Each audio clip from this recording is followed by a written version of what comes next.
नमस्कार. सरकारी कर्मचारी या यूट्यूब चॅनलमध्ये आपलं खूप खूप स्वागत आहे. राज्य शासकीय कर्मचाऱ्यांचा मोठा आर्थिक दिलासा, वाहन भत्ता वाढीस मंजुरी. चला तर याबाबतची सविस्तर माहिती पुढील प्रमाणे पाहूया. तत्पूर्वी चॅनलला सबस्क्राईब केलं नसेल तर चॅनलला सबस्क्राईब करायला विसरू नका.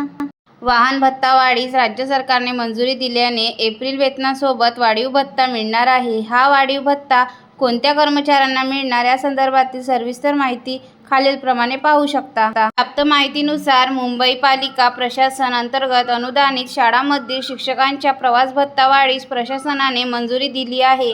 यामुळे तब्बल 2500 शिक्षकांना वाढीव वाहन भत्ता एप्रिल 2026 वेतनासोबत मिळणार आहे. महागाई भत्त्याचे दर 50% पेक्षा अधिक झाल्याने प्रवास भत्ता मध्ये देखील वाढ लागू करण्यात आलेली आहे. सदर नमूद शिक्षकांना नियमानुसार प्रवास भत्ता व वाढीव महागाई भत्ता अनुज्ञेय करण्यास मंजुरी दिली आहे. याशिवाय इतर दैनिक भत्ते, वाहन खर्चाची प्रतिपूर्ती व बदली प्रवास भत्ता सुधारित दराने देण्यास मंजुरी देण्यात आली आहे.